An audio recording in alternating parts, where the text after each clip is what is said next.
The hollow forest was never meant to be entered. Its trees were twisted, their blackened branches clawing at the sky, and the mist that lay thick among the roots seemed alive, moving with a will of its own. Travelers who strayed into its depths were never seen again. Villagers spoke of whispers that lured people deeper, voices that promised power, secrets, or revenge, whatever it was they desired most. Aiko had always been curious. Born on the edge of the forest, she grew up hearing the stories from trembling villagers. The forest chooses, they said. It whispers to your heart, and if you listen too long, you will never return.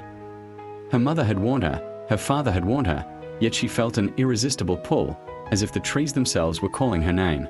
It was the night of the crimson moon, the rare night when the villagers said the hollow forest spirits were strongest.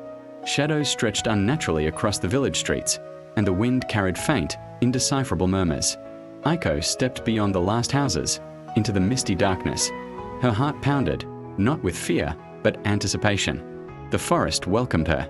Every step seemed guided, the path winding deeper into darkness. Branches snapped behind her, though no one was there, and faint whispers brushed against her ears. Aiko, follow, deeper. She reached a clearing, illuminated by the crimson glow above. In the center, a pond reflected the blood-red moon, its surface rippling though no breeze stirred. And then she saw it, a figure, thin and pale, with eyes like burning coals, hovering just above the water. "Who are you?" she asked, though her voice trembled. The figure tilted its head, smiling with too many teeth. "I am the keeper of what is lost," it said. "And you seek what should not be found." Aiko felt no fear, only a strange sense of destiny. "I seek answers," she said. "Power to protect my village." The keeper's smile widened. "Power comes at a price. Every choice here binds you further to the forest. Once bound, there is no return." She stepped closer. Each step seemed to echo in her bones. The whispers rose around her, voices of the lost, calling her name, promising things she could not fully understand. And yet, she pressed on. The keeper raised a thin, skeletal hand, and the pond began to shimmer, revealing visions of the past. Villagers lost to the forest, their faces twisted in agony, beasts of shadow and flame that had once walked among men, trees that devoured bodies whole and fed on memories. "You see," the keeper said, "all who enter seek strength, but the forest hungers for souls.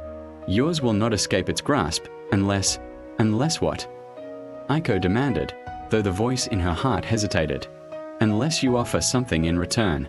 Something, dear." The keeper's gaze pierced her very being, and she realized it demanded a sacrifice beyond mere blood, beyond life itself. Aiko thought of her village, her parents, the people who feared yet depended on her. She thought of the power she longed to wield. And then, without fully understanding why, she made her choice. The whispers screamed, a sound that split the night, as the forest itself shifted. Trees bent, roots rose, and the mist coiled around her like serpents. Pain lanced through her body, a deep, unyielding ache as the forest claimed her offering. Her shadow lengthened unnaturally, merging with the dark soil beneath the pond. She fell to her knees, gasping. The keeper watched, silent now, as Aiko felt the transformation. Her senses sharpened. She could hear the thoughts of the trees, the memories of the lost, the heartbeat of the creatures hiding in shadow. Power surged through her veins, intoxicating and terrible. But as the last echoes of the screams faded, she realized the truth. The forest had taken more than she had offered. It had taken a part of her soul, the part that made her human, the part that could feel love, mercy, or fear. Now she was bound, a sentinel of the hollow forest, forever whispering to those who dared enter, guiding, or trapping them as she once had been guided. Time became meaningless. Days and nights blended into an endless crimson haze. Villagers whispered of a new presence in the forest, a girl with burning eyes who guided the curious and the desperate deeper into the woods.